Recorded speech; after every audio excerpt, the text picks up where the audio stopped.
नमस्कार, आप देख रहे हैं टोटल न्यूज। मैं हूं आपके साथ कंचन शर्मा। इस वक्त की बड़ी खबर इस वक्त आपको बता दें, स्वाति मालीवाल से सीएम हाउस में मारपीट का मामला जो कि इस वक्त जोर पकड़ रहा है। आरोपी विभव कुमार, जिसको 30,000 कोर्ट से झटका भी लग गया है। विभव कुमार को कोर्ट ने 5 दिनों की रिमांड पर भेजा है।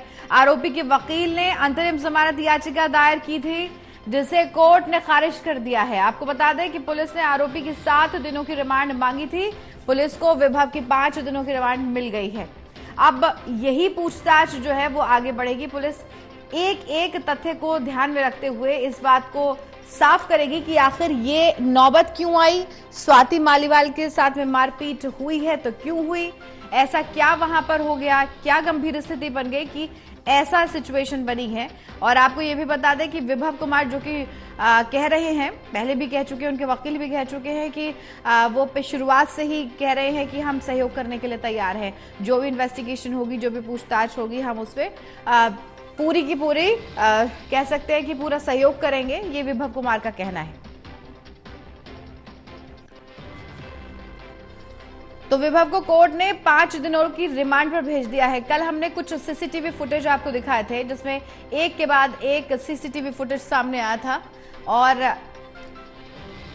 स्वाति मालीवाल उसमें दिखाई दे रही थी। जो सबसे पहला हमने एक्स पर यानी ट्विटर पर जो वीडियो देखा था, उसमें स्वाति मालीवाल झगड़ती हुई दिख रही थी, जिसमें हर किसी ने अपना अपना परसेप्शन सेट कर दिया था कि इसमें स्वाति मालीवाल की, कुछ लोग कह रहे थे कि स्वाति मालीवाल की गलती हो सकती है, और खुद स्वाति मालीवाल का कहना था कि एक छोटा सा वीडियो कट करके दिखाया जा रहा है, इससे कुछ भी नहीं होने वाला है। ये तमाम बातें स्वाति मालीवाल की ओर से भी की गई और उन्होंने भी बाकायदा ट्वीट्स किए हैं।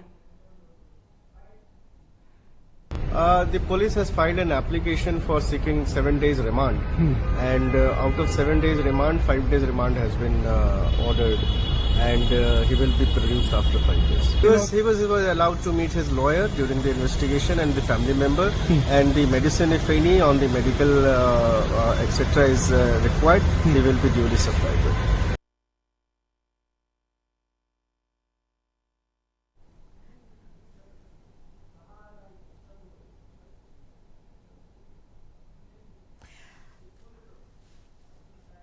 अजीत हमारे सहयोगी जुड़े हुए हैं।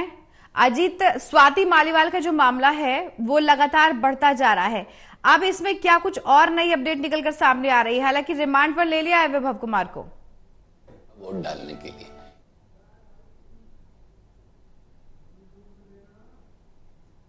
वो फिलहाल जो पूछताछ हो रही है उसमें सहयोग नहीं कर रहे हैं और लगातार जो है वो बातों को घुमाने का प्रयास कर रहे हैं। और जब उनसे उनके फ़ोन का पासवर्ड पूछा गया तो वो भी उन्होंने नहीं बताया, और अपने फ़ोन को वो मुंबई के अंदर, जब वो मुंबई में थे तब वहाँ पर उन्होंने रीसेट कर दिया था।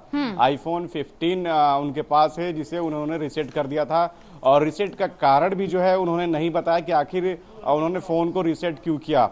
वहीं दूसरी तरफ जब उनसे पूछताछ में ये भी पूछा गया पुलिस की ओर से कि जो सीएम हाउस में हुआ था उस समय आपकी उसमें कितनी इन्वॉल्वमेंट थी, इस बात को भी उन्होंने अस्वीकार किया।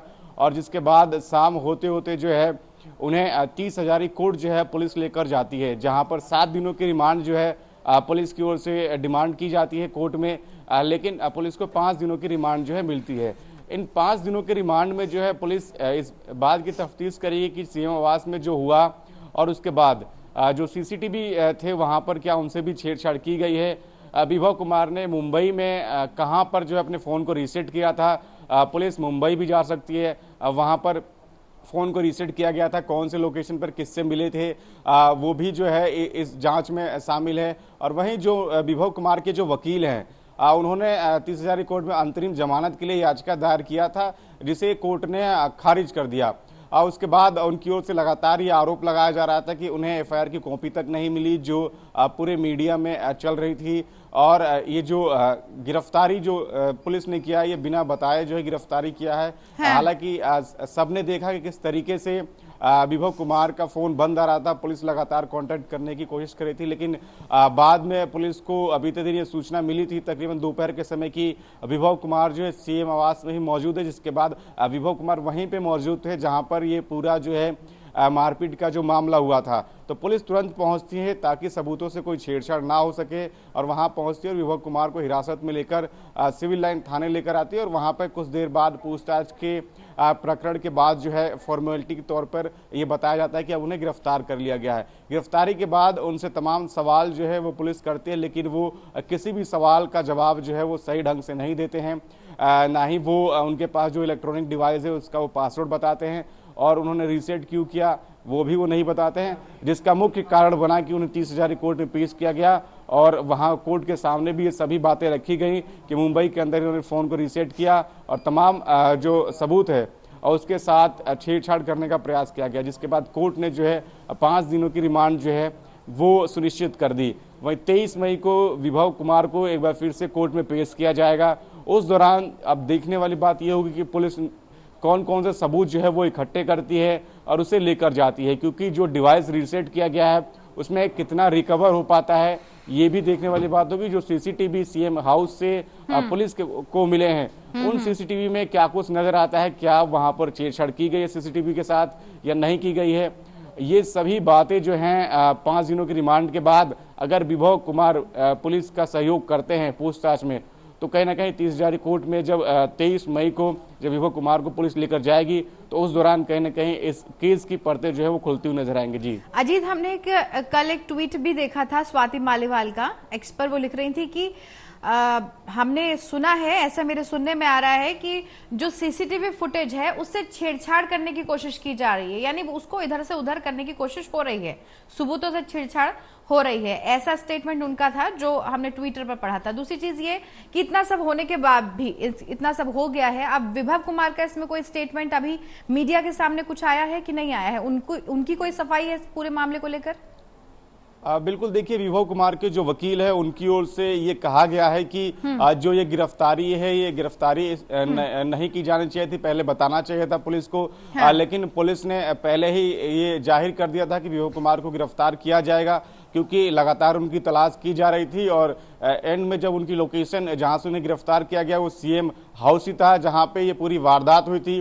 और स्वाति मालीवाल की तरफ से जो आरोप लगाए गए थे और जो शिकायत दर्ज करवाई गई थी, जिस मामले में एफआईआर भी दर्ज हुई और 5 जो धाराएं लगी थी वो गंभीर धाराएं थी, और 164 के तहत स्वाति मालीवाल का जो है वो भी बयान दर्ज करवाया गया था पुलिस की ओर से। इसलिए विभव कुमार का बच पाना मुश्किल था। और उनके वकील जब विभव कुमार को पुलिस ने हिरासत में लिया उसके बाद सामने आए विभव कुमार के वकील, अगर वो पहले आते तो हो सकता था इस केस का मोड़ कुछ और होता, लेकिन जब गिरफ्तारी हुई उसके बाद विभव कुमार के जो तमाम वकील थे और उनके जो सपोर्टर थे पार्टी के बड़े नेता वो सिविल लाइन थाने पहुंचते, तो कहीं ना कहीं सबको ये अंदेशा था कि विभव कुमार को पुलिस पकड़ सकती है। और जब लोकेशन उनके सीएम हाउस में मिली जहां पर ये पूरा इंसिडेंट हुआ था, तो वहां पे पुलिस ने समय ना गंवाते हुए तुरंत वहां पहुंची और उन्हें वहां से हिरासत में लेकर वो सिविल लाइन थाने लेकर आए।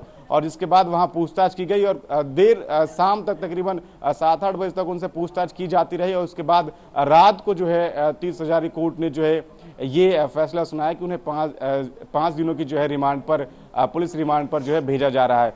तो कहीं ना कहीं विभव कुमार जो है बहुत कुछ छुपा रहे हैं और जो पुलिस जो पूछताछ कर रही है उसमें सहयोग नहीं कर रहे हैं, इसीलिए कोर्ट ने भी उन्हें जो है 5 दिनों की रिमांड पर भेजा है। अब 23 मई को देखना होगा कि विभव कुमार से पूछताछ में कोर्ट में क्या पुलिस बताती है, क्या विभव कुमार ने बताया जो फोन रीसेट हुआ है उनका आईफोन, वो उसके जो डेटा है वो पुलिस कैसे रिकवर करती है, और जो इलेक्ट्रॉनिक डिवाइस है उसका जो डेटा है वो भी उसे भी पुलिस को रिकवर करना है। जो सेल फोन है उसका पासवर्ड विभव कुमार नहीं बता रहे हैं।